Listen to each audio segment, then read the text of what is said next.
pentru România. Gheorghe Hagi a reușit să-l prindă pe portarul columbian. Cordoba a ieșit din poartă, a încercat-o și puțin mai devreme. Acum suntem în minutul 34 și revedeți această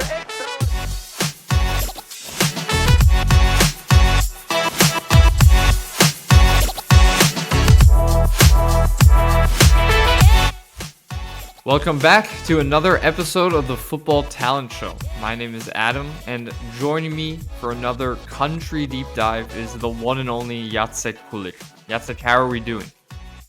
Hey Adam, I'm doing great. Today we have another magnificent episode of us. And fun fact, it will be the first ever episode with someone that I actually meet in person. Yeah, Jacek, we're talking about our guest, Alex. Alex, it's a pleasure to have you here today. Jacek, back in the day, you met him in Belgium, where you both reside, but he's actually here to speak about Romania today. So, without further ado, let's go to our guest. Alex, how are we doing today? Hi Adam, hi Jacek. I'm fine. Well, the weather here in Belgium is not very good, but happy to be with you. Talk about Romania and football in general. And Alex, the one question we asked all our guests is their first football memory. So, what was your first football memory? Well, I will go back in Romania because even if now I live in Belgium, I'm linked with Romania like quite strongly because I was raised there for the first 6 years and I still move to Romania a lot and go to visit. But yeah, my first memory is probably a game of FC Brașov from my home city in Romania. Can't remember against who, but I remember a lot of players that later went to play to Rapid, to Steaua. There was also a goalkeeper. I can't remember his name. He was one of the first African players to play in Romania, and he was like an idol, a legend. At that time, Russia was in the first division, and still with a lot of people coming to the games and a lot of passion. So it was a good memory. And Jacek, normally we always ask you for your first memory of Romanian football as well, but it will obviously come from the 90s. And I think the 90s in general is such a big topic for Romanian football that we should just cover this one in itself. I mean, you look at the 94 World Cup, of course, for Romania in the United States where they made it to the quarterfinals, which everybody knows. But I think it's much, much bigger than just that. The 90s in general were such a golden era for Romanian football. And particularly when you put it kind of into the historical context for what Romania came out of to kind of be such a footballing nation in the 90s, it's truly incredible. So, Jacek, I'll let you explain a little bit of your affinity for Romanian football throughout the 90s from, your childhood view. Okay, so I wasn't really able to watch the World Cup in '94. I started watching football a year later. So my first tournament was the Euros. And Romanian first memory would be Steaua. Steaua in the Champions League. They were in the same group with Widzew Łódź, so a Polish team. And I was so incredibly jealous about Romanian football back then. And I couldn't really understand why is Romania that better than Poland. And I remember these games against Steaua. It was 1-0 to Steaua, and I was devastated by this result. And then Widzew won the second game 2-0. And I was so happy. And in the same group, there were Atletico and Borussia Dortmund. And that's why I started really be a fan of Atletico. And just to mention this Steaua team, they had so many legendary players, even so the brothers Ilie, Filipescu, Stelea, Daniel Prodan. So it was an amazing team and amazing times for Romanian football. Then I started playing the championship manager, so the former football manager, and I remember the version, I think it was 98, 99. There were so many fantastic talents from Romania, just to mention Liviu Ciobotariu, Florentin Petre, Adrian Michalcea, and my absolute favorite one, so Cristian Chivu. I still remember Cristian Chivu in this game. He was a left back or left midfielder, and he was playing for Universitatea Craiova, and he was always my first signing, Cristian Chivu. So great times for Romanian football. Of course, there were Hagi and Popescu playing for Galatasaray in the UEFA Cup final. So many great memories. But as I said, I was really jealous about Romanian football, and because it was so much better. They had so many great talents, like creative talents. We lack that in Poland. We still lack it in Poland. This creativity and players like Hagi or Adrian Mutu, so a very creative striker. But yeah, these times are over. It's been a long time, and right now Romanian football is in a very different position.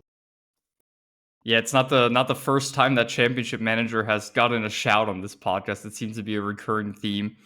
But Yasser, I really like that you also mentioned kind of the route that Hagi went, the route that Popescu went, and the links with Galatasaray.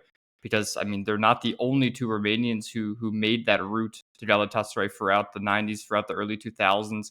And I think that's potentially one of the major differences I would say to Poland is that they didn't really have that iconic figure who paved the way and then really made kind of a club around Europe look to that market more often. You saw it so often, for example, in Germany with Japanese players. When you had a Japanese player who thrived once in the league, all the clubs were more willing to then go back into that market to look for talent. Do you think that was maybe a factor that allowed Romania to get ahead of Poland? Because I think if you looked at their histories throughout the 80s and general kind of throughout the 20th century, they are quite similar countries actually in how they came out of kind of the world wars. I think it was just, let's say, luck. So it was a really good generation. And look at Bulgaria in the 90s. They were also so much better, and they had the likes of Stoichkov, Lechkov, Balakov, so an amazing generation. So in my opinion, it's really a great luck that Romania had in the 90s to have this group of amazing players born almost in the at the same times. Yes, like you said, it might be a sort of luck conjuncture between many elements that all those players play at the same time, the same pair, the same team. Like you did the comparison with Poland about the players who are purely talented and creative. Maybe that's not just luck. Maybe that's also a factor of culture. I don't know. We have talked about this with sometimes colleagues or people from Romania. First of all, Romania is one of the only Latin countries in the east side of Europe. So sometimes we say that Romania are kind of the Brazilians of the Europe, just in terms of talent, let's say, because you have this, but now it's not the case anymore. And also, Romania has always been a country that, let's say, doesn't really attack other people. So Romania has never tried to expand the territory. We are also always used to like defend ourselves and to adapt. Like you said, some of those players went to play outside and made kind of a bridge with different countries like Turkey and other countries. And now we see this maybe again step by step with all the Romanian players growing outside, because we have like 5-6 million Romanians in the diaspora in Italy, in Germany, in Spain, and in all these countries. Yeah, it's a really interesting point. I love the Brazilians of Europe. I think if people look back on our very first episode when we spoke to Mika from Georgia, he too said that Georgia were considered the Brazilians of Europe. So it feels like we have a little bit of a battle for who the true Brazilians are here. I'm gonna be honest with you guys. The first time that I have heard this Brazilians of Europe term in my life, I was very young, and it was Serbia.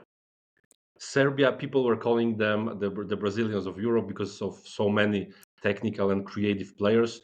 And I think it's also like Romania is not far, like it's not far from the Balkans as well, you know.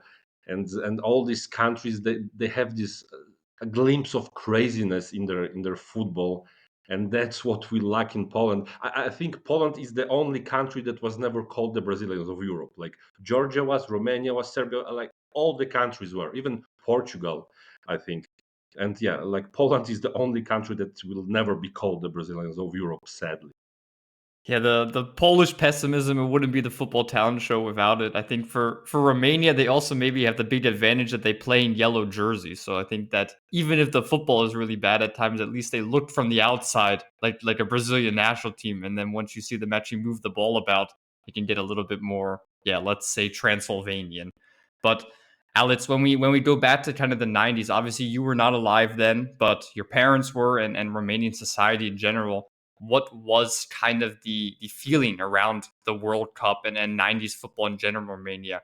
what have you kind of picked up from people that lived around that era and how much it kind of meant for, yeah, like we said, a society that was just coming out of communism, just coming out of USSR rule, was in a really, really tricky period of kind of democratization. So how did football kind of play a role also for society and these big victories at the United States World Cup, and then also with kind of iconic players like Hagi going on to great careers in Europe? Well, I don't have that many insights about this, but I know my father told me that every activity was around football. Every free time people were spending, like obviously boys in general, was about football. Will it be games in the street or between them, or just going to games or listening games to the radio? Probably a way for people to get out of what was happening in the country. And yeah, probably after the revolution, you had this generation, these great players who managed to get outside and to show all their talent. And the fact that the country was coming after a hard period uh, also helped to create this group and also these supporters following the team. Yeah, and let's not forget that the transition after the communism collapsed, it was really difficult. And for Poland, it was like 10, 15 years. In Romania, it was even more difficult. So the poverty, it's not like the communism was great, but really the 90s for our countries were also extremely challenging. I wasn't in Romania back then, of course, but I can imagine that during the 90s, like football, the national team was the biggest and maybe even the only positive for people. I would love to say the same thing about Poland, but we in the 90s, we weren't even close to have this kind of generation. So yeah, probably this Hagi and Filipescu, Popescu, and all these guys were something so special for so many Romanians. Yeah, I think that's such a big point also when we look at kind of their culminating achievements on the international scene, because in the 90s, of course, Romanian domestic football was no longer the force that it was, for example, throughout the 80s and throughout the 70s, when the Romanian clubs are really able to, through communism, keep all the talent there. They had state-run clubs like Steaua, for example, like Dinamo as well. So they're able to kind of contain all these talents. But for the national team, it was so unified, right? You really saw the country come together. Yes, like it reminds me a lot of our conversations about Uruguay as well, a country which has spent a lot of its history as a very, very poor country without kind of any major exports or any major kind of internal accomplishments other than football. And that puts football on an even bigger pedestal. I think specifically throughout the 90s, and it's a factor I think you can see with so many countries, a lot of times when countries are almost at their worst from an economic standpoint, from a GDP standpoint, from just kind of a governmental standpoint, also, that's often when they almost become the most unified as a footballing nation, and sometimes even the best as a footballing nation. And I'm not now advocating for, I don't know, overthrowing your government to see your country win the World Cup. I'm not telling anybody to go do that, but there may be, yeah, something in that. And Jacek, let's talk about one player specifically, because I think everybody will want to hear about him at least a little bit throughout this podcast. Gheorghe Hagi. We spoke about Romania as the Brazil of Europe, and if there's any player who was kind of the, yeah, Ronaldinho of that era of Romania, it would be Gheorghe Hagi, a fantastic player. I think me and Alex have only seen him in sparing video clips and some iconic jerseys that you can see at some football stores around the world. But what was Gheorghe Hagi like as a player, and yeah, what did he mean for an Eastern European like yourself, for example? Yeah, so the nickname of Gheorghe Hagi was the Maradona di Carpați, so the Maradona of the Carpats. So you can imagine what kind of a player he was. He was incredible, and I was always so jealous while watching him and asking myself, how on earth this guy is Romanian? I just couldn't believe that Romania produced such a talent. And it was not only about his incredible technical capacity, like two-footedness, incredible set pieces, long shots. He had everything, but it was also his character on the pitch. Like there were these two guys, let's say from Eastern Europe, one from Bulgaria, so Stoichkov, and then there was Gheorghe Hagi, and they were both charismatic players, and it was incredible. And if you will ask a Galatasaray fan now, who's his favorite all-time Gala player, 99.9 will answer it was Gheorghe Hagi. And it's so boring when I speak to Turkish fans and I ask them for the all-time favorite player. And for Galatasaray, it's always Hagi, and for Fenerbahce, it's always Alex de Souza.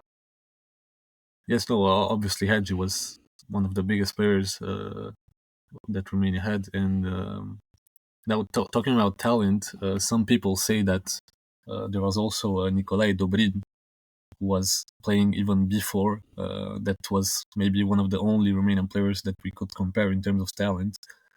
So Hagi was maybe not the only one in Romania at that level, but yes, he made great things as a player, and now he's making great things as a chairman of Farul Constanța and Viitorul Constanța back in the days, with his academy and, let's say, giving back to football in Romania what football in Romania gave him. And now, let's say, I didn't live when Hagi was playing, but at least we have his son Yanis, who is trying to, let's say, do at least 1 or 10% of what his father was doing. And I think we also need to mention that Romanians during the communism, so before the 90s, I think it was the same as in Poland, that you couldn't leave the country to play abroad before turning 30. And it was also a huge problem for all these players. And before the 90s, for example, Poland had so many great footballers who would be even stars of Bundesliga or La Liga. And I'm not sure, I wasn't following Romanian football before the 90s, but you guys probably also had some really good talents, the one that you mentioned as well. Yeah, yes, absolutely right. And just with my research here, I mean, feel free to correct me in the comments if I'm wrong, anybody. But I believe it was Hagi, in fact, who was playing for Steaua during the 80s, and Real Madrid actually came in for him. And I believe he was not allowed to leave because Steaua did not need the money and also did not want to sell to a club that was basically run by the Spanish monarchy, right? So another club with kind of these government affiliations in Spain. And yeah, I mean, it's a factor that's huge back in that era. We talked about East Germany a little bit in the past as well. So it's one of those what could have been, also with Georgia as well throughout the 70s, similar with the USSR. So yeah, so many of these nations with just these great talents. It made the European competitions really interesting because you saw kind of these nations that you would never see otherwise come out of nowhere. There was basically no scouting or video analysis. And then all of a sudden you saw these Eastern European clubs with these legends that were just completely out of touch for you otherwise. So I think it definitely made football watching more entertaining. But the player movement today, it's definitely very, very good to see kind of a player who, if he grows up in Romania and has a great start to life, he can immediately go to a Western European league. No, yes, I think you're right about the fact that Hagi and other players couldn't go play outside in that period. And actually, Dobrin, about who I talked, had the same problem, and he's well known because he missed a transfer to Real Madrid also. And I think maybe only Romanian people know that. And maybe only Romanian people will know about this player because, yes, like you said, they were kept in the country and they couldn't show their talent outside. And for example, there was a Polish player called Andrzej Rudy who went to a camp with the Polish national team, and he actually escaped from the toilet window, and there were people from FC Köln waiting for him because he had a contract. Of course, he couldn't go back to Poland then, but yeah, these stories are really cruel and sad, and yeah, what could have been, we will never know. Yeah, I think it makes kind of the transfer deadline day sagas that we see on Sky Sports look kind of stupid in comparison. When back in the day you were escaping from toilets to sign with clubs, but that was reality back then. And Yasa, just one more figure I think we should speak about before wrapping up our 90s section. Obviously, Gheorghe Hagi was kind of the star of the team, the attacking starlet. But I think it's also so important to mention the defensive talents that were in Romania because I would say above the attacking talents is honestly the defense that was often so good for Romania throughout this period, specifically in the World Cup in 94 in America. And the leader of that was Gheorghe Popescu. He's another player who played for Galatasaray alongside Hagi even. And he also played for Barcelona and PSV and had really, really good careers at both of those clubs as well. He won European titles with Barca and Galatasaray, won numerous league titles as well in Holland with PSV. And again, we spoke about Hagi as kind of the star of this generation, but it was actually Popescu who was also awarded the Romanian Footballer of the Year 6 times between 1990 and 2000, and only Hagi won it more, earning that award 7 times. So it goes to show, again, just what incredible talents these two players were on opposite ends of the pitch. Definitely another incredibly charismatic player, and I think that in 1,000 years, people in Romania will still be talking about Popescu and Hagi. Maybe they will forget other great players like Dan Petrescu or Iulian Filipescu or the brothers Ilie, but I think Popescu and Hagi will stay in Romanian history, not even football history, but in the history of Romania forever. Yes, it's very close to the Hagi level, maybe at the same level at some point. And they also, fun fact, they work together today at Farul. And the son of Popescu is also playing at Farul. So yes, obviously a big figure who played in great clubs and who's part of the big moments of Romanian football. And I think Popescu and Hagi will be remembered in Romania, but not only. There will be many neighborhoods in Istanbul that will remember these guys for many, many years to come. Yeah, and I would say there's some other neighborhoods in Istanbul that would rather forget these names and would never like to see them again. I think that's just goes to show what Istanbul is like. But keeping it on Romania, let's accelerate a bit forward now to the modern day, an era where Alex can give us a lot of insight. Let's start with the local division. So the first tier, the Romanian Superliga. Alex, I mean, you've seen quite a bit of this division over the years. It's changed quite a lot, also, as so many of these Eastern European divisions do. What would you say the level is like for a viewer who has never watched a match before? If you have to compare Romanian league today with the general European level, it's obviously below. We can see that just with the teams that are playing in Europe, the amount of teams that are playing in Europe. Sometimes I think none of them. This year we have only FCSB, aka Steaua Bucharest, playing in Europe and doing quite well. I won't remove that from them. I would say it's probably close to the level of the Eastern countries like Serbia, slightly above Bulgaria, obviously just below the top 10 championship like Belgium, the Netherlands, obviously. I think there's a big gap, and between the very top teams and the very low teams on the table, there might be a big gap of level. That comes from different reasons that maybe we're going to talk about after this. In my opinion, like I always call the Romanian Superliga the poor man's Extraclasa, and I think it's pretty accurate. I used to watch many games of Romanian Premier League, and the level, let's be honest here, it's not the highest. I would even call it pretty mediocre, and I don't really think that people outside of Romania would enjoy watching Romanian league regularly. For example, I showed to my two German friends the Extraclasa game between two decent teams, and before the game I told them, look, it's not really good level, it's really low, and they said, no man, come on, it's not that bad. And after the game they said, wow, you are 100% right. There is no first touch, there is no tempo, and I think Romania is even worse. And yeah, and for example, Polish clubs scout very often in Romania as well, because some players are on a really good level, but the general level of the whole league, I would say, below average. I totally agree. And as you said that before, maybe you were jealous about Romania when you were young.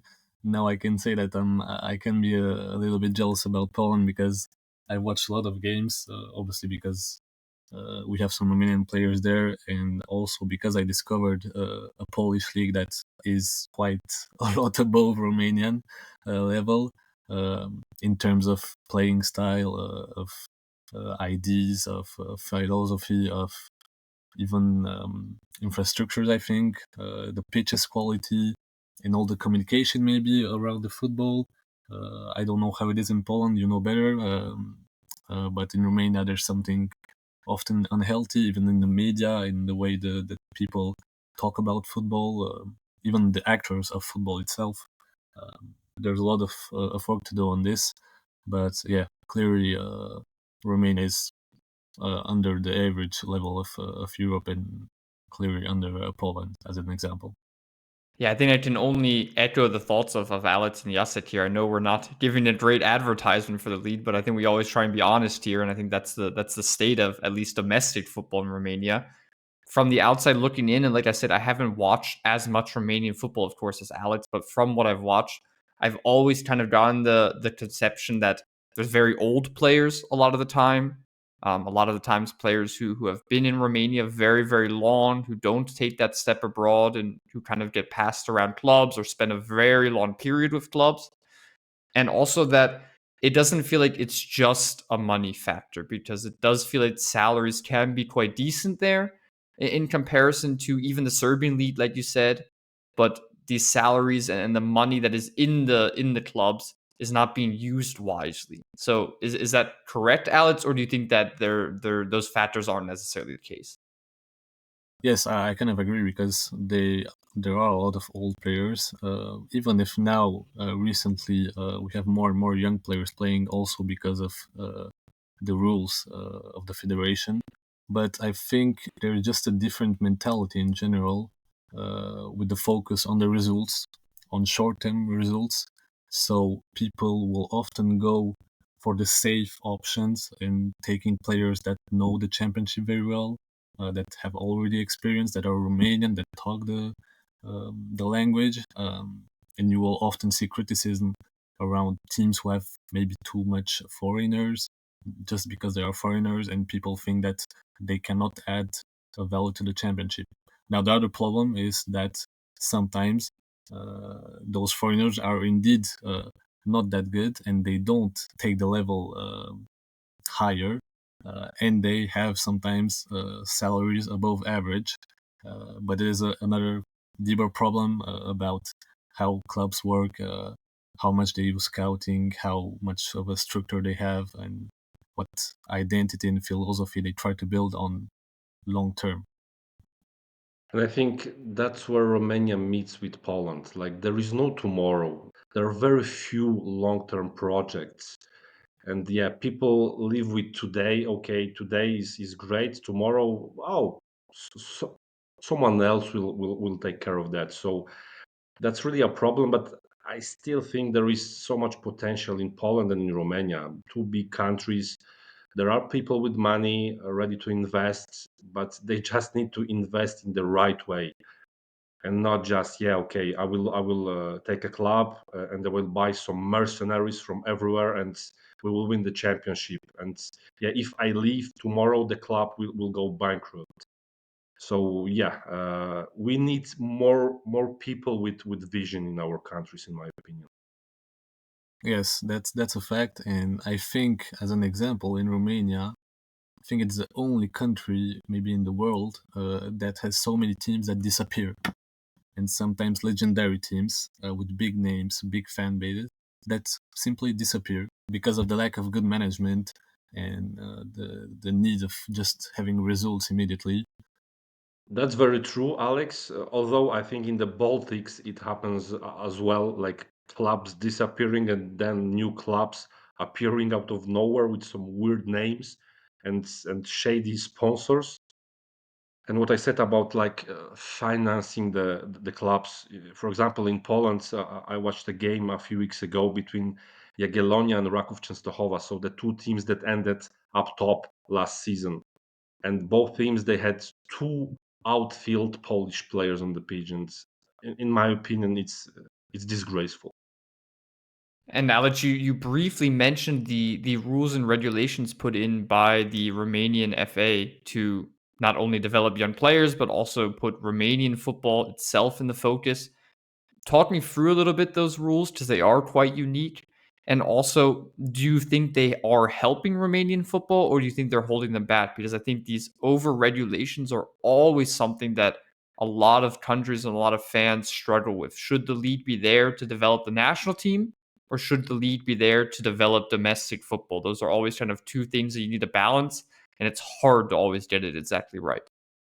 So yes, yes, I talked about the rules that the federation is trying to settle, and so basically the rules are that in the first division at the moment you are obliged to use one under 21 player during the whole game.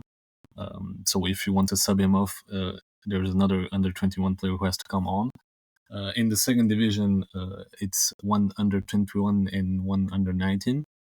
And in the third division, I think it's two under 19s and one under 21, if I'm not wrong. So this was, I think, one of the strategies from the federation to bring young players to the national teams at different levels and to allow them to play.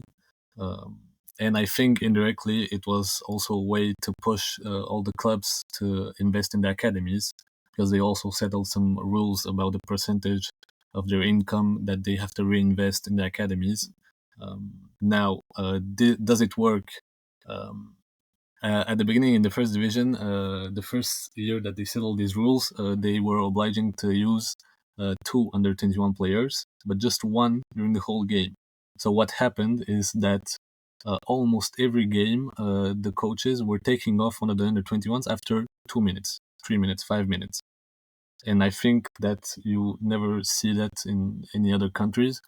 And this is also, I think, a Romanian typical thing that we do. Like when we don't like the rules that are settled, we try to avoid them and to be smart and to make it as we want to make it.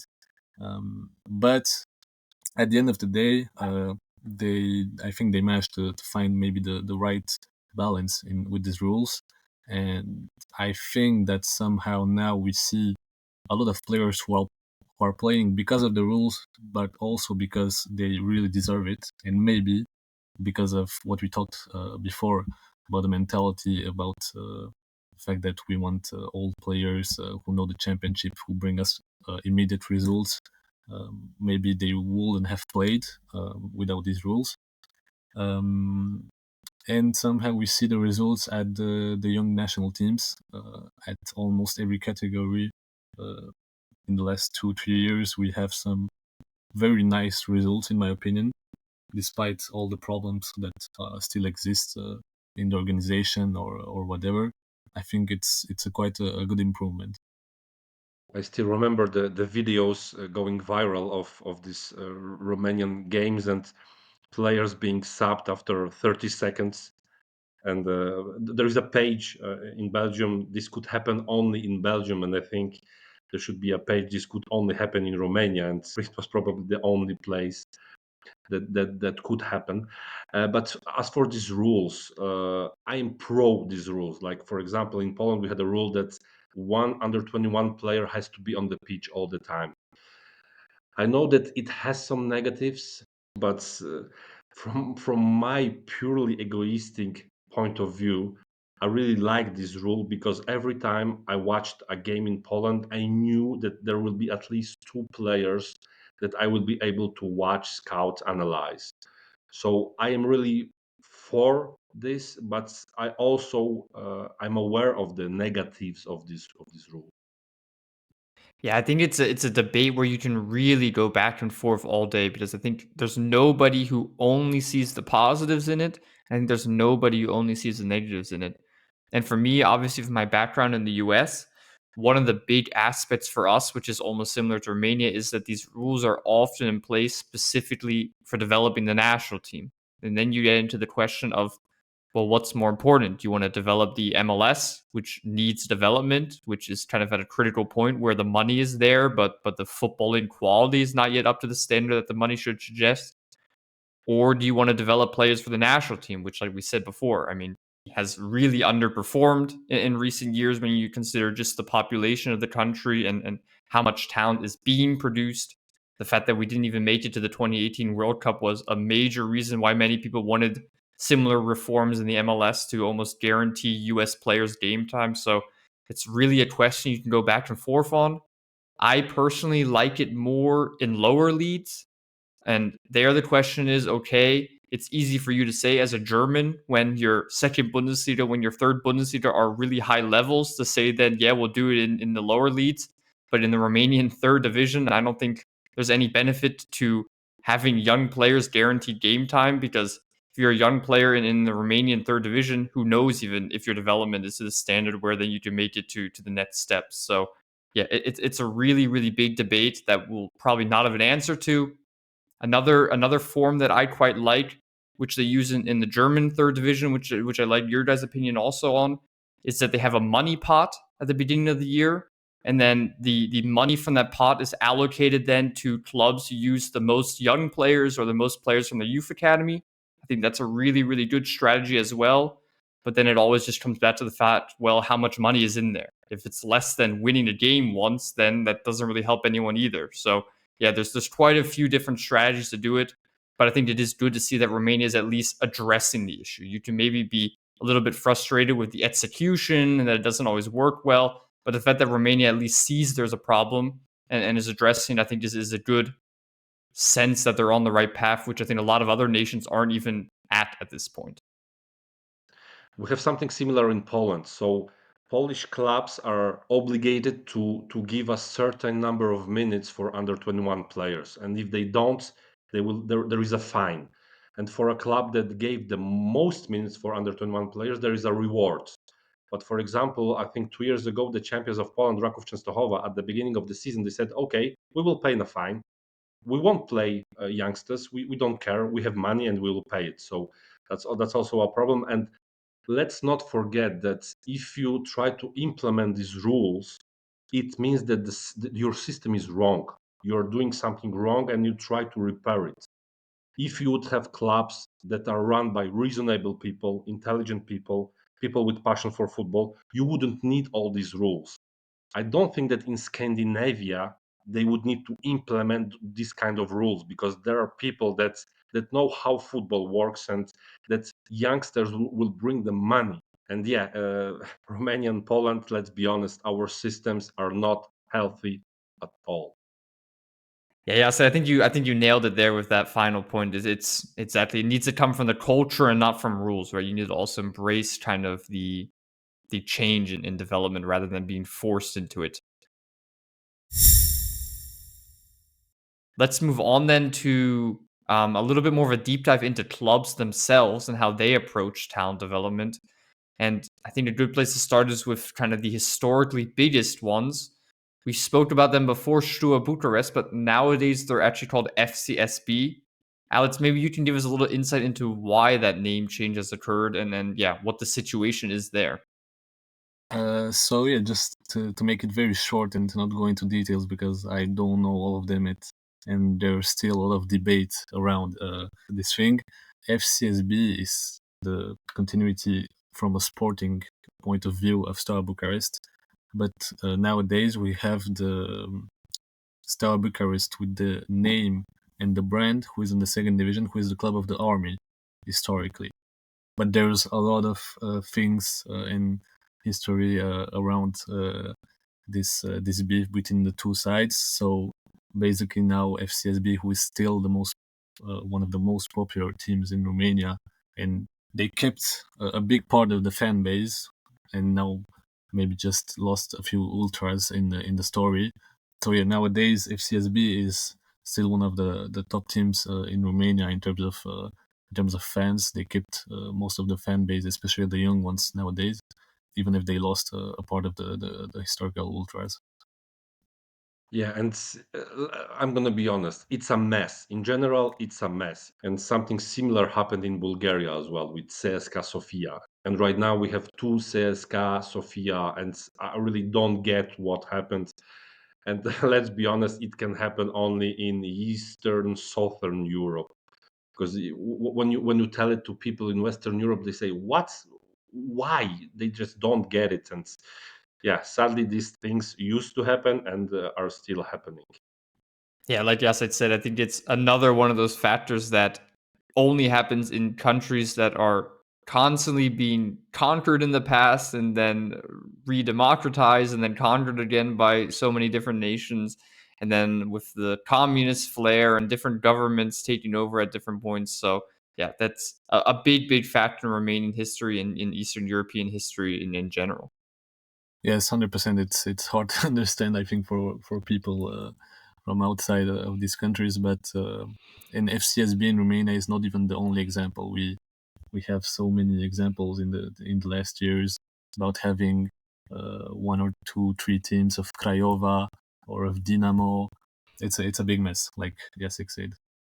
Yeah, and for this podcast, we'll basically consider FCSB as that continuation of Steaua Bucharest rather than necessarily the Steaua Bucharest playing in the second division being that club. And in that sense, FCSB is the most successful club in Romania. They've won 27 league titles. They're also the only Romanian club to have ever won the European Cup, which they did in 1986. And they, like so many Romanian clubs, are no longer that prominent of a figure in European competition.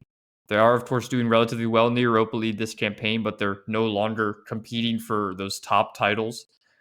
But they are, of course, still one of the major factors in Romanian First Division football. They're one of many teams in a very, very exciting title race this year. At the time of recording, they're level for first place with 37 points.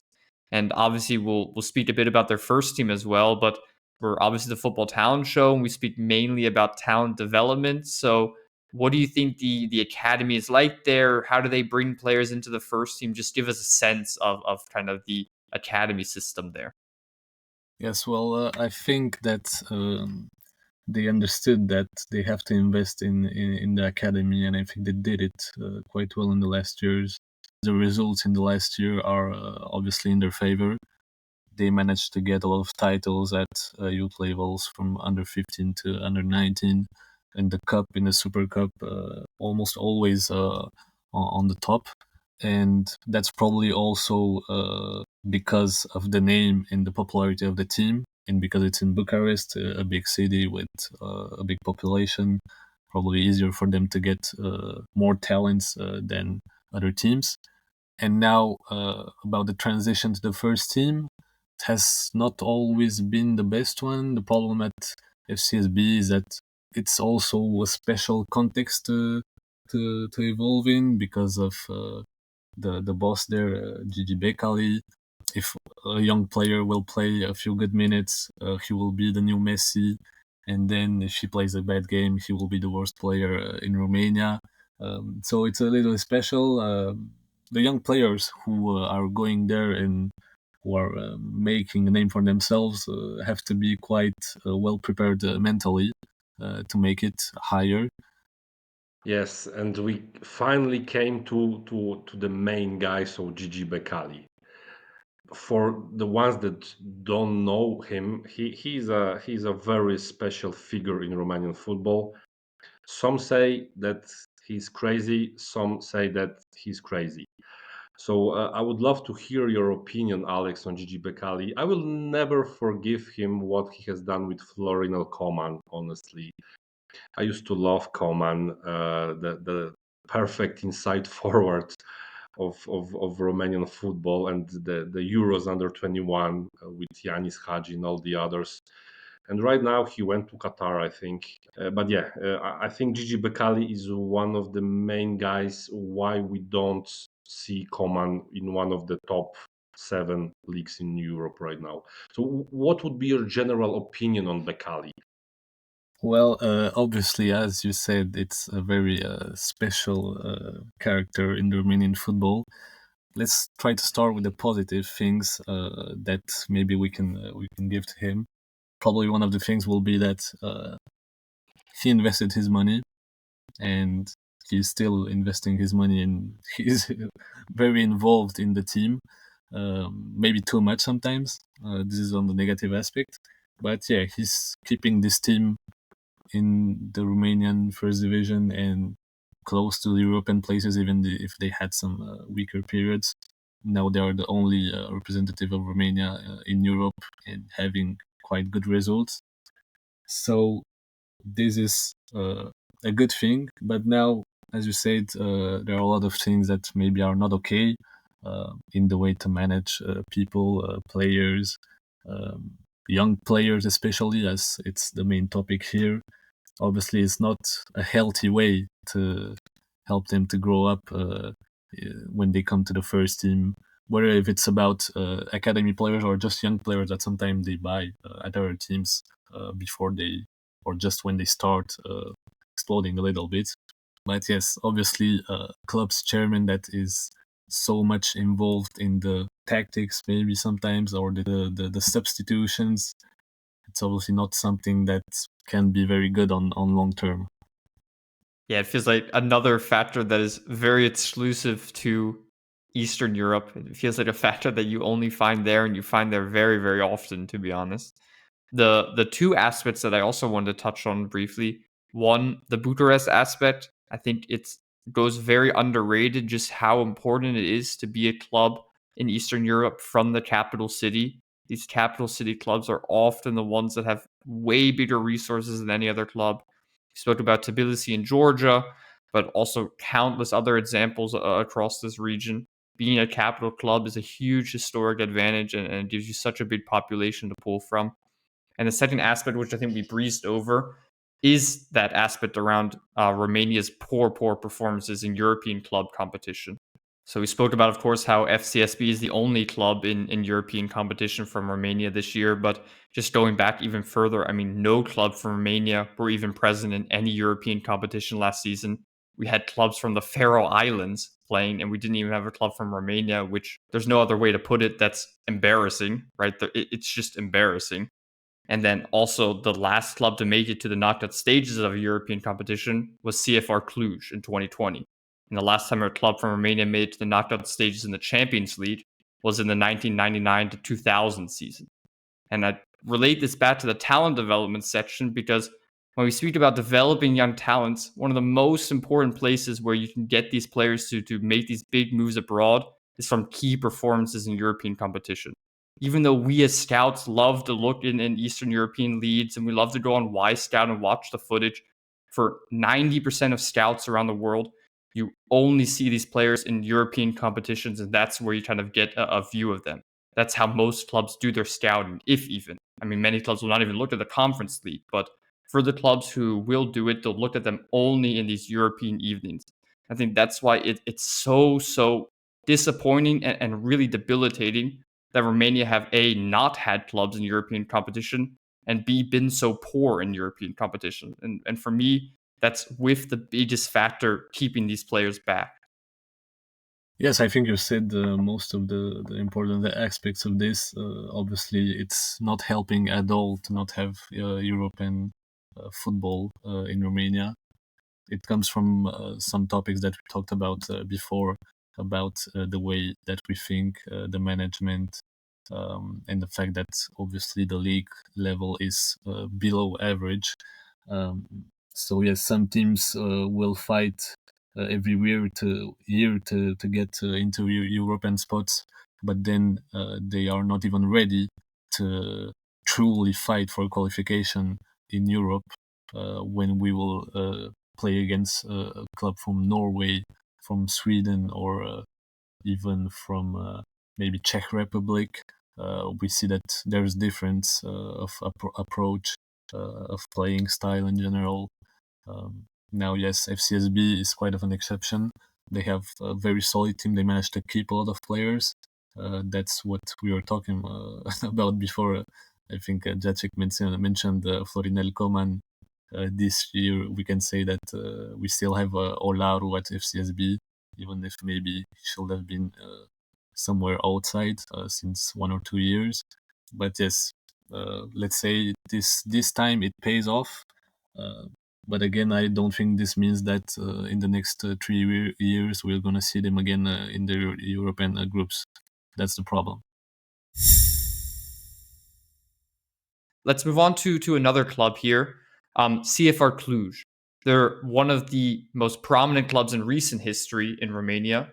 They've won the Romanian top flight 8 times, and all of these have come since 2008. They're actually the most successful Romanian club in the 21st century and have won 5 of the last 7 league championships. But what's interesting about them when we speak about, talent development primarily is that there's not a lot that's actually really come from the academy there. It's been a lot with foreign purchase players, also older players a little bit. The two big qualms I had with Romanian football are kind of personified in CFR Cluj. So Alex, talk to me a little bit about what their model is, and if you think that they have an academy system there and a focus on Romanian talent that can bear fruit in the future.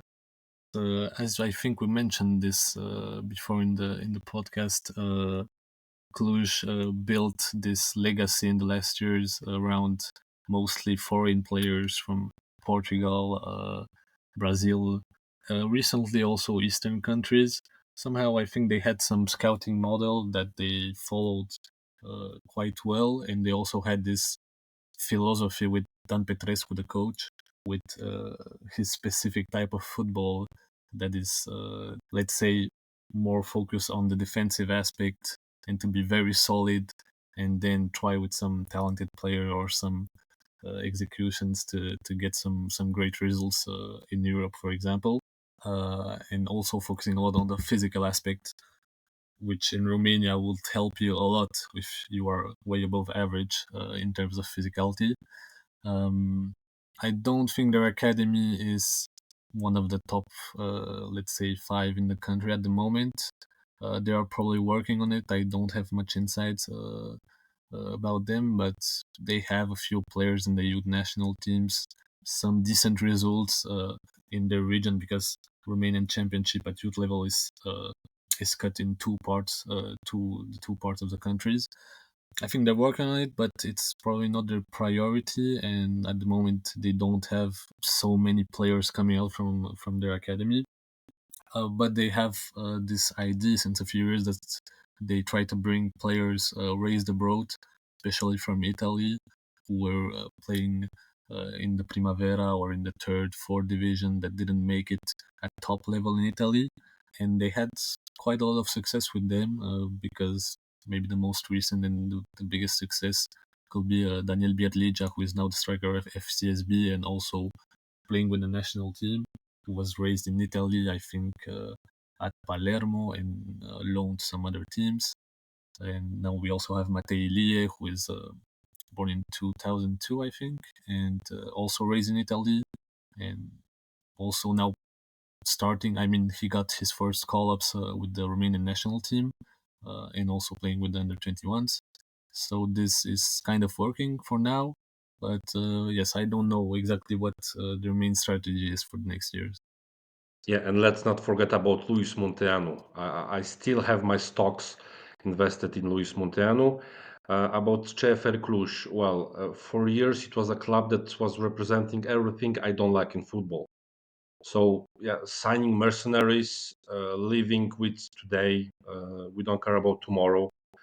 I'm happy that it's changing a bit, but yeah, for years for me it was a no-go club. And for example, right now people are excited about Ludogorets in Bulgaria. I'm probably the only guy who's not excited at all about this project. Okay, some good scouting, but you need to mix the good scouting with some young players from the country, and it's just not happening in Ludogorets, and Cluj was the same. So decent results in Europe, not even good, but decent results in Europe. But yeah, for me, I will never say yes to that kind of philosophy.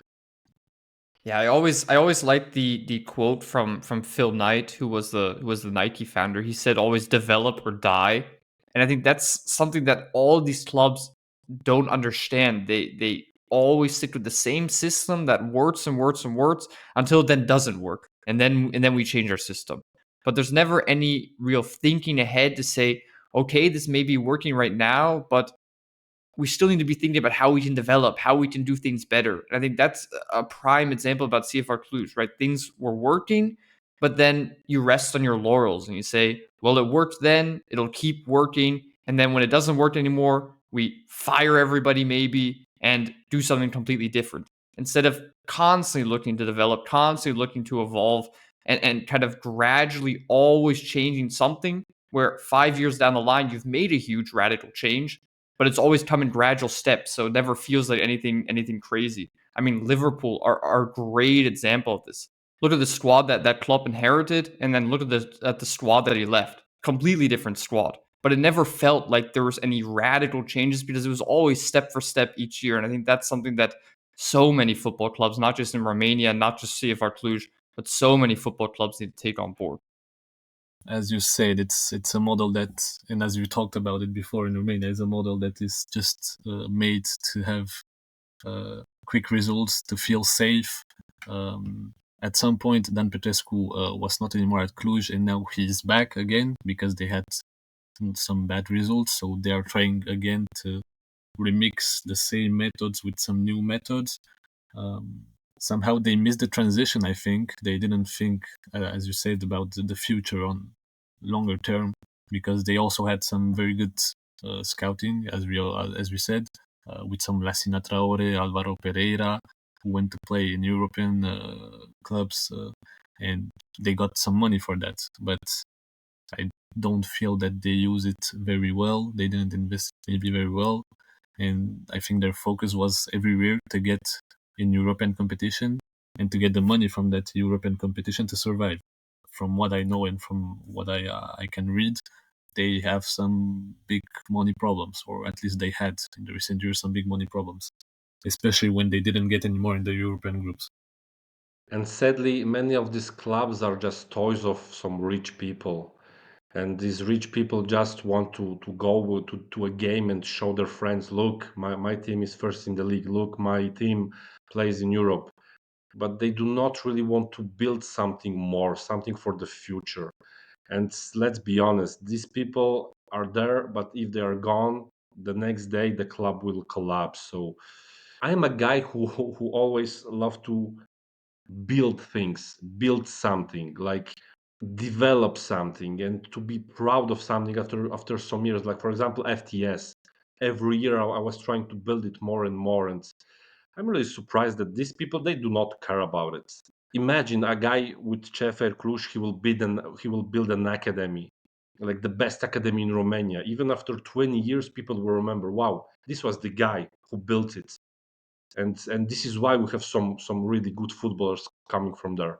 So yeah, it's not my philosophy. That's why I'm not the biggest fan of Ludogorets, Cluj, Raków Częstochowa, and all these clubs with money and playing on a good level. But as I said, maybe tomorrow someone will wake up and will change his mind, and these clubs will collapse badly. Yeah, well, I think we've been very, very negative so far throughout this podcast, but I want to give us a little bit of a positive spin here when we talk about our next club. It's one of the reasons I think we both wanted to do this podcast. Farul Constanța, a club owned and coached by Gheorghe Hagi. We said he would appear again, and here he is. I think what the big focus for them is youth development and youth players. In fact, since earning promotion to the top flight in 2012, Constanta have had the youngest squad in every single Superliga campaign. And in that title winning campaign in 2023, they did so with an average age of 23.3 years, which is just incredible. If you look at the Romanian national teams, they're fueled by academy stars. 20 players from the academy have already gone on to represent the senior national team. We have players like Florinel Coleman, Razvan Marin, Yanis Hagi, and Alexandru Milan, who have all come through that academy at some point. So, Alex, what is it that makes Constanta so special and really makes them kind of a shining light for Romanian football? Well, the obvious and short answer will just be Gheorghe Hagi, because he just settled this by himself with his money. I think he had this dream to build this academy and to create players, maybe not like him, but that could reach the highest level. And I think that he's trying his best and he's doing quite well, because we see also the results at some point. Like you said, managing to win the title 2 times in the last 10 years, maybe. So the most recent title with a very young team again, giving some players, many players for the national team actually. When you look in the squad, even the first 11, you have maybe half of them who went through the academy. So this just shows that there is something very good that has been done there at the academy in terms of philosophy, methodology. Now, again, I'm gonna be objective, and not everything is perfect, but I think it's a good example to follow, and that just he needs maybe more help sometimes, more money, more guidance to make it to the next step. But yes, we'll see how it goes. I think it's still a blessing for Romanian football, Vitorul or Farul. I really didn't like the name change. Like, I really like the name Vitorul, which means future, I think, in Romanian. But yeah, it's still a blessing for Romanian football. We need more projects like that in Eastern Europe. As you said, Alex, it's not as perfect as you can think, and there is still a lot of work to do. But yeah, this was always a great news for Romanian football. Then Gheorghe Hagi didn't really like retire from football and forget and just enjoy life. He decided to do something for Romanian football and to improve it. And yeah, I'm so glad that so many youngsters get chances in the first tier of Romanian football. And I'm quite sure that we will touch many of these talents, or at least some of them, in our next episode about Romanian talents. Yeah, undoubtedly. I think for all the scouts out there, or those who just want some more analysis on individual names, make sure to tune in next week when we have Alex on again to go over some of the individual players. But Alex, let's stay with Farul just briefly here. We talked about, okay, of course they have such a good academy, so many young players, but to win a league title then with all that, I mean, that feels unprecedented almost, right? I mean, there's a lot of young clubs around the world, but to be the youngest club for 14 seasons in a row and then win a league title as well is really, really historic. And I think it's something that, yeah, never really made its way into Western media whatsoever. I mean, I don't think anybody's ever heard of really the Farul Constanța story. So, what do you think it is about them that has made them not only produce talent, but also be relatively successful as well in competing at these high levels? So for watching them in the last years at youth level or the first team, I think it's quite obvious that Hagi, who is the coach since a few years, even if he took a little break, but it didn't work without him, so he came back very quickly. Hagi has his proper ideas and philosophy and system, and you can see that there's a clear pattern between the youth teams, probably from under 20, 13, 14, 15, to the first team. They play the same type of football with the same tactics, the same runs by the players, the same positioning. They also often have the same profile. When you see players from different generations that come out of the academy, you can see that they kind of have similar profiles, positive ones, but also sometimes you see that they lack some type of profiles, and that's why sometimes maybe they don't make it out of Romania that well.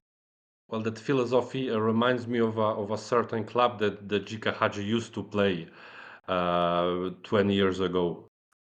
Yeah, Yasid, you stole the words right from me. It sounds very much identical to our conversation about Barcelona. Profiles who have an exact blueprint but have deficits in other areas. They're very much Farul Constanța players in this case, or very much Barcelona players in the other case. It's such a cool factor. You see how influenced he is from his time at Barcelona and of course La Masia as well. I think it's safe to say that that definitely left an impression on him. And I think we can call Vitorul Constanța Academy the Romanian La Masia much more than Romania being the Brazil of Europe.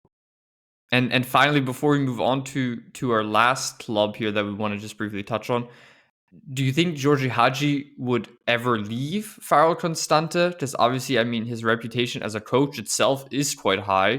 Do you think he has ambitions to go on somewhere else? Or do you think the one step that would be natural is for him to eventually be the Romanian national team coach? Do you think he would thrive in a role like that? Or is he more a club builder rather than necessarily a head coach? Is he more of a, I would say, maybe a Ralf Rangnick who really wants to develop all the processes and not necessarily a true coach itself?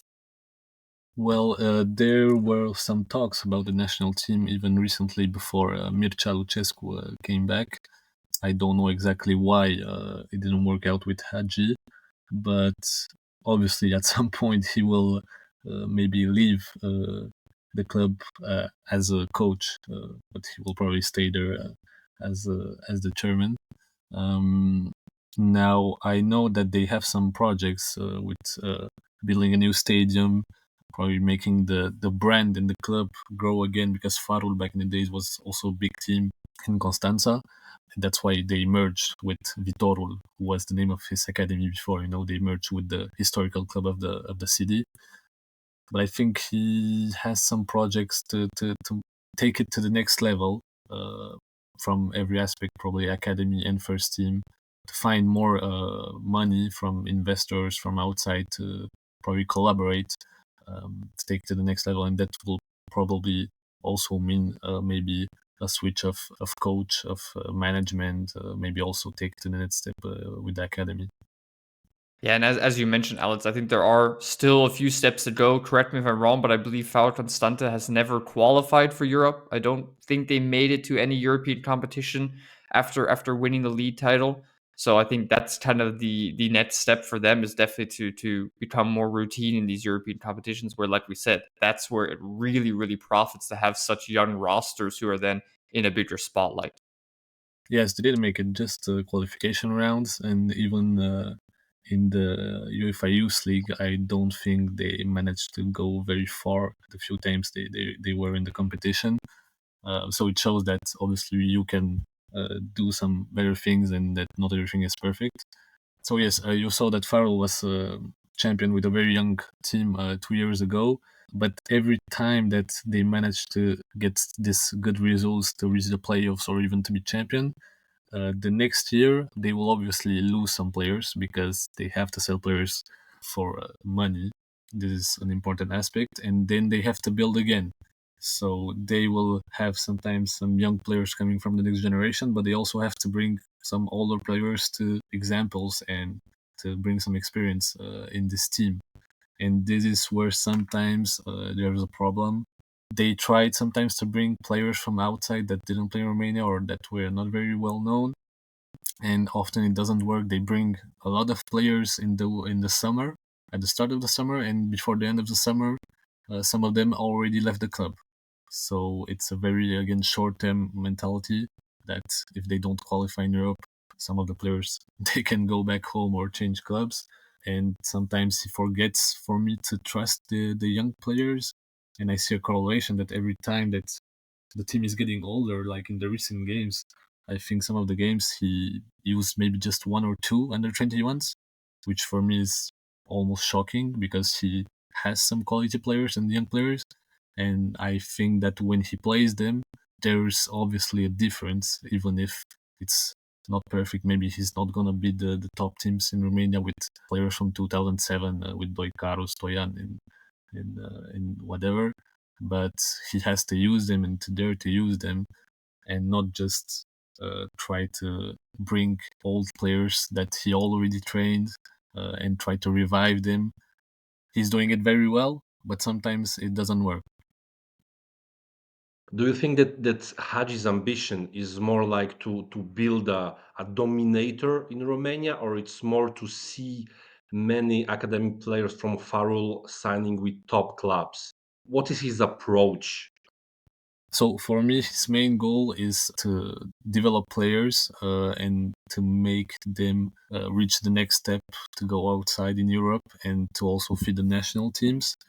This is obviously the main target for him, in order to also survive as a club, to have money to reinvest in the academy and to keep growing, and maybe later to be able to bring some better players from outside. Um, so yes, I would say this is the main target. In terms of results, there's not a focus, I think, like other clubs, to be champion, obviously, because he cannot do it every season. Maybe just to reach the playoffs, in order to be sure that you get some exposure, you will play against the best teams with your young players. I think last year he did that. He played with older players in the first part of the season, and then when they reached the playoffs, he was not looking for the results. He was just playing some very young players against CFR, FCSB, and we discovered, for example, Ionuț Cojocaru, who sadly was injured this season, most part of the season, who I think scored some incredible goals, and everyone was amazed by this player who almost nobody saw him before. But yes, I think he's just trying to stay in the safe zone and maybe from time to time try to reach some title battle. Yeah, and I think it's interesting to go back to the point about should he go to the Romanian national team, because I think for him, he probably thinks the work I'm doing at Farul Constanța is probably more beneficial for the Romanian national team than if I went to the Romanian national team itself, because he's really at the grassroots level developing the players for the national team. And then maybe in 5-10 years time, when the Constanta pathway is so developed, then he can kind of go into that role as a head coach there and actually kind of make use of all the talent that he has created himself. So it's almost like he's almost laying the groundwork for an eventual career there, which could be really, really cool. There's a few more clubs, though, that I think we should mention as doing some relatively good work in Romania. One of them is Universitatea Craiova. They're amongst 5 clubs in this crazy title race this season. And at youth level, they're also regularly competing for titles. They were the U19 champions in 2022-23, and in 2023-24, the U19s, the U16s, and the U17s all finished in the top 3 in their respective leagues. And at the time of recording, also the U19 and U15 of their age groups are also top of the table in Romania. So definitely a top academy. So Alex, talk to me a little bit about them and yeah, what has allowed them to be so successful in youth age groups. Craiova is one of those teams that also has a big fan base. It's a big city of football. They call it the Napoli of Romania because it's crazy also in terms of people, of lifestyle in football is also similar. Actually, their stadium is very similar to the Velodrome in Marseille. So football is very important also in that city, and I think the club Universitatea Craiova, they understood that, and they understood that investing in the academy is quite important because in the late years they have more and more players reaching the national teams, and they also managed to make with kind of many players lately the transition between the academy and the first team. I think we can go back maybe even 5 years ago with Bayaram and Markovic who were playing at a very young age for the first team, even if now they are still there and they didn't really make the step higher, but we could see that they have talent, and somehow at Craiova they managed to get talents from the city and also from the area around. I think they have a sort of scouting all over the country where they try to get talents even from small cities. So yes, I think they managed to get a lot of talented players together in their academy, and as a result, we can see that they have some very good results in the different categories, and they managed to bring more and more players close to the first team or even in the first team. Yeah, and there is a difference. Like they work good with the youth, but we still do not see as many fruits of that in senior football as I would like to see. So as you mentioned, Markovic, I was a huge fan of this player, and it's such a sad story that he's still in Romania, and Bayaram, same thing. So I would really love to see more success stories like Valentin Mihaila from Universitatea Craiova, and there is surely potential to produce more players like him. Yeah, Mihaila obviously doing excellent work at Parma this season, and it feels like always one of those where, you know, Dennis Mann as well from Romania there. Once those players kind of arrive and do well there, it's always easier to get the next talents through. So hopefully that's kind of the player to pave the way. I think Craiova is a good example of how we often speak about talent. It's often talent development is the one side of a club, and then the talent pipeline is the other side. And I think Craiova are very good at the talent development section, but then the pipeline, basically getting them into the first team, that's still a little bit clawed at Craiova and still probably needs a little bit of work. But I think the development area is often the more difficult side. And the fact that they're doing so well there is a really, really good sign of the football that's coming out of there. The final Romanian club we speak about today, Rapid Bucharest, another very, very interesting talent developer. Another club from Bucharest. We spoke about FCSB. There's also Dinamo Bucuresti, which is another historic club from the city, and then Rapid as our third. So, Alex, talk to me a little bit about their talent development structures and their status in the Romanian game. Yes, so all these teams from Bucharest, like you said, have back in the days, they have all been producing some great talents, and they all, every team, Rapid, Dinamo, Steaua, they all have their own idols and players that were also national team players and that made history for them. And often they come back at the club as coaches or in the staff or even higher in the club. But Rapid can be mentioned, especially in the recent years, since they have a new owner that is investing a lot and who has a very Western oriented mentality with more, let's say, patience and long-term vision. I think many people say that they have among the best facilities for the academies, and they are still building. Actually, it's not even finished, but they have great facilities. And since they came back, I think 4 years ago in the first division, because, like I said, many teams kind of disappeared and they came back. Here, Rapid came back from fourth division back in first division, and now it's a team who is like with full stadium every week at home.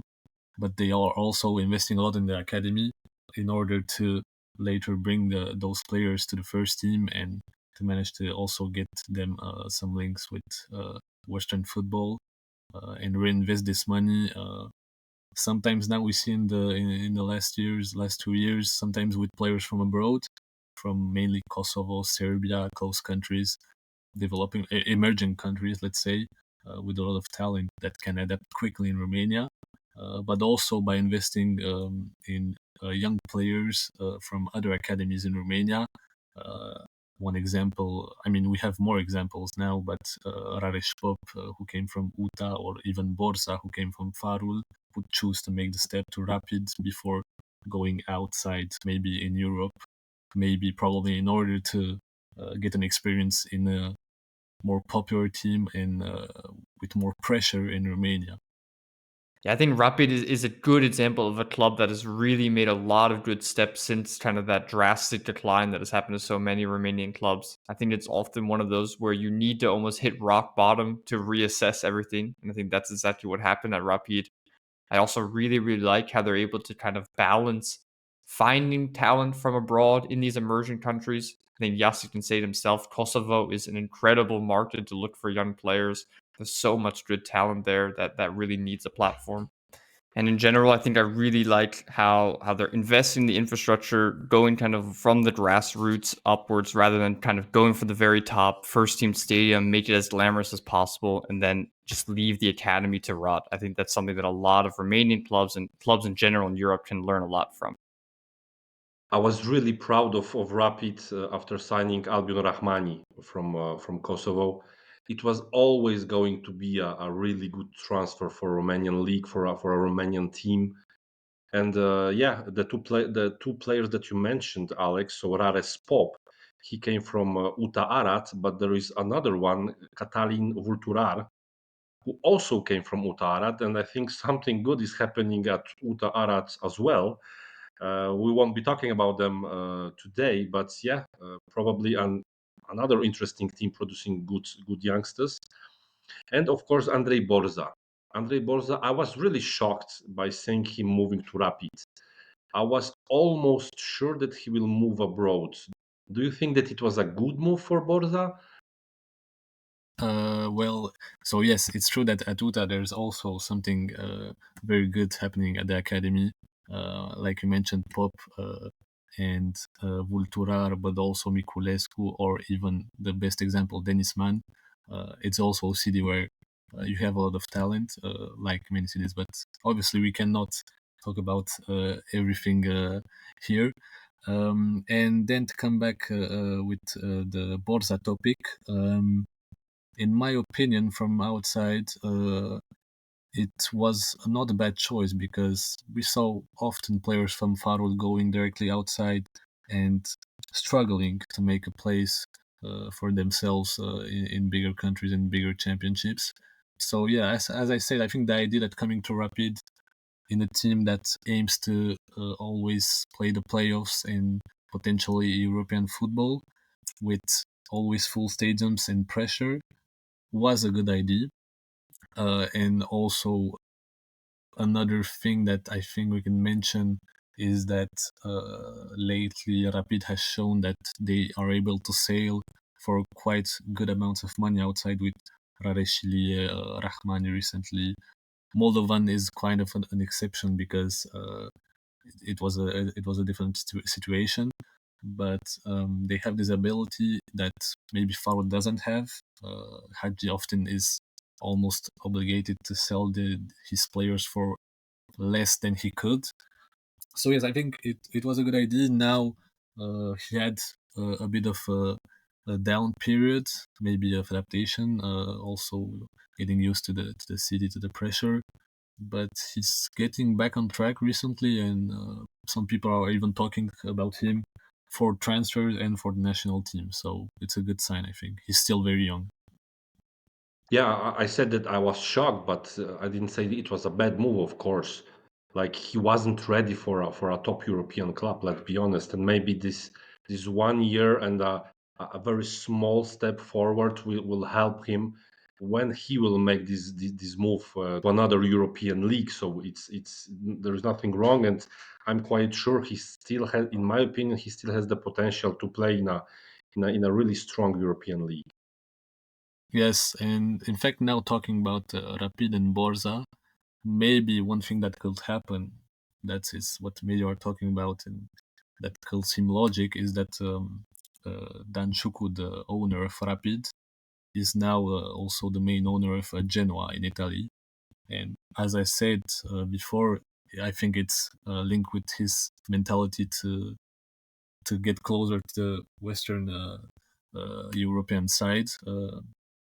And this could be helpful for both teams in terms of first of all management and philosophy, and also in terms of transfers players. A player like Borza could go to Genoa. Genoa could send some players on loan to Rapid, some young players, or so it can be interesting. The left side of Genoa defense with Alan Maturo and Andrei Borza, I am all in for that. Yeah, and it definitely can be a fruitful partnership, and I think we shouldn't also overlook what it could do for Genoa as well. I mean, rather than having kind of these 20-year-old, 21-year-old Italian players languishing in these weird Primavera divisions, they could then play in the Romanian top flight in a Rapid Bucharest side where, like you said, there's real pressure to perform. You're playing at the top of the league, so I think that's definitely valuable. And it also leads us to our final point here before we wrap up this show. We spoke a lot now about the clubs in Romania doing talent development, but a key part of Romanian talent development is also coming outside of Romania. Like with so many of these Eastern European nations and Transylvanian nations, a lot of these players come from families that have emigrated elsewhere.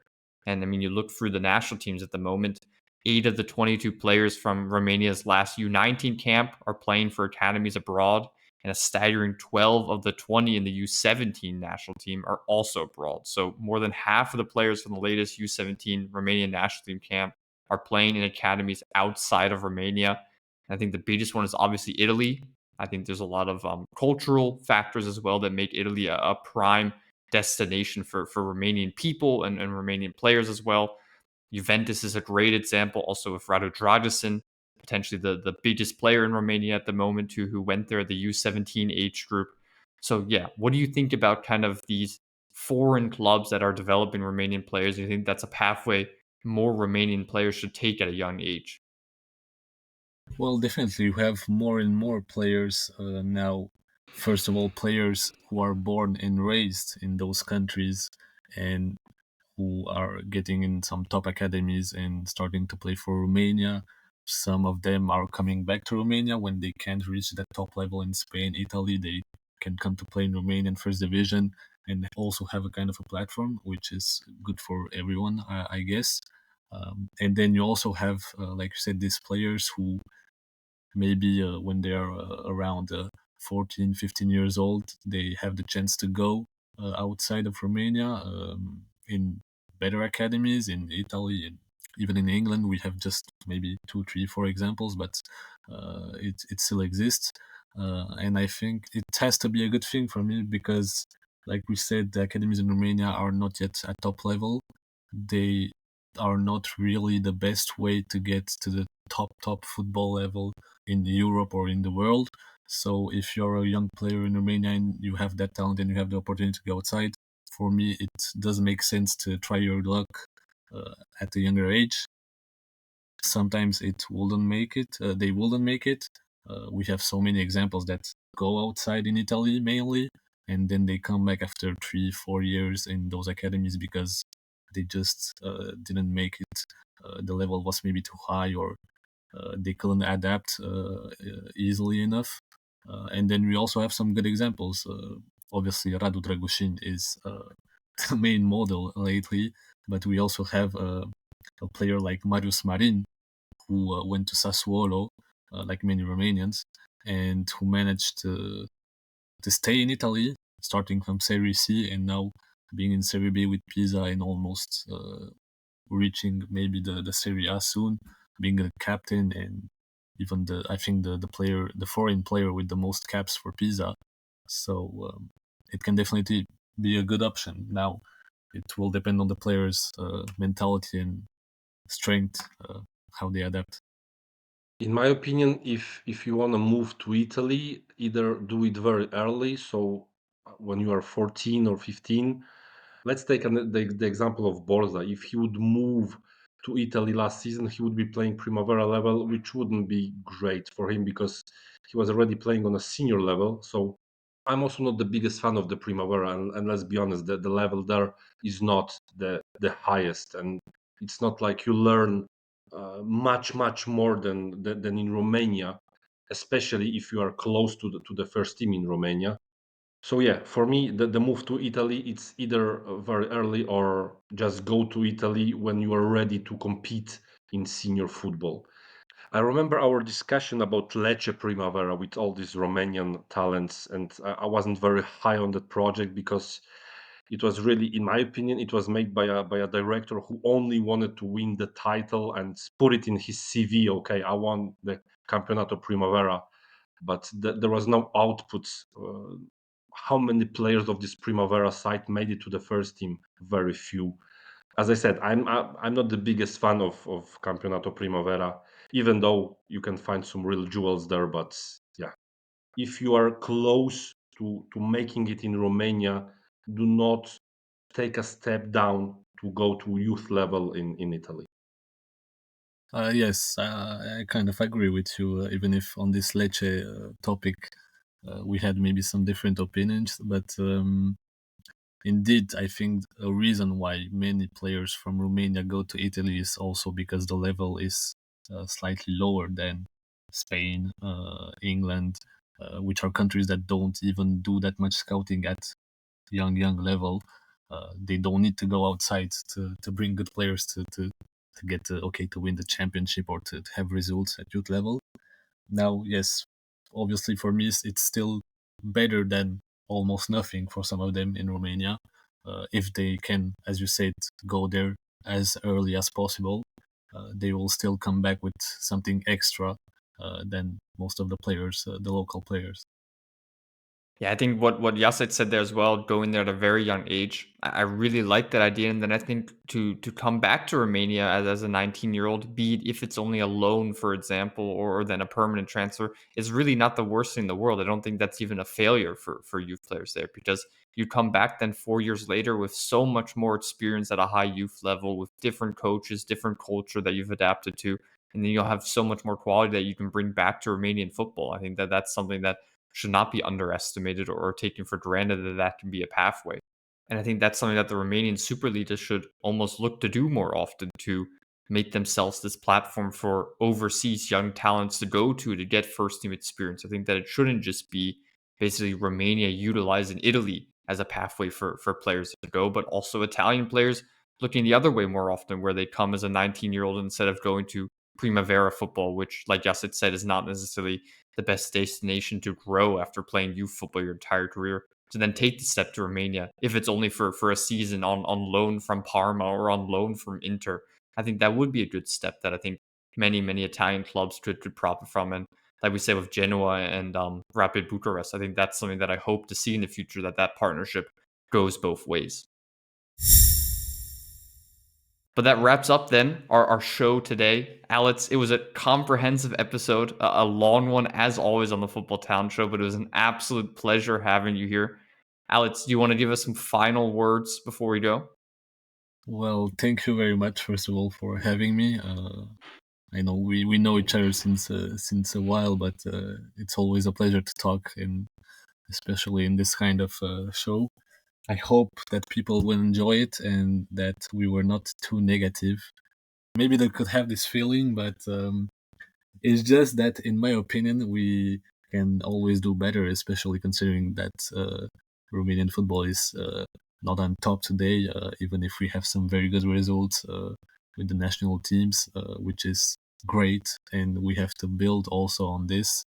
So, yes, I hope we also had enough of positive things in this podcast. Yeah, Alex, I'll put it out there that in 5 years' time, I'll promise you that we'll get you back on the podcast, and then hopefully we can have a very, very positive episode about how clubs like CFR Cluj and how the Romanian national team and FCSB have all overturned their development deficits and are now also taking a talent pipeline like Farul Constanța, for example. So I hope for the best. Alex, is there also somewhere where people can find you for more analysis on the Romanian national team? I know your Twitter is a great place to follow for some great insights. So yes, for anyone, Twitter or Instagram, Alex Scout Ro, R-O. I'm mainly active on these two platforms, so any questions, any opinions are always welcome. If you want to talk about Romanian football or even more, feel free to come. And yeah, slightly more negativity from the old guy. I think we will need to wait more than 5 years to see if Romanian football developed. I really appreciate your optimism, Adam, but yeah, I think we would need to invite Alex in maybe 15, 20 years to see if something changed in Romanian football, which I am crossing fingers a lot for. Yeah, I mean, I think that at that point, if we keep pushing it further and further, we have to hope that we'll still be 3 people here for that podcast and not just me and Alex alone. But let's cross our fingers that all 3 of us will still be there for the day that Romanian football truly blossoms. We're crossing our fingers, like I said. And next week, we will be back, though, to give I would say, a much more optimistic viewpoint on Romania. As Jacek mentioned, we'll do our talent watch episode going over 8 different talents from Romania who really have the prospects to make it big and play a key role for the Romanian national team. So if you haven't had enough of Romanian football or just want a little bit more of an optimistic viewpoint on Romanian football, then make sure to tune into that episode next Thursday.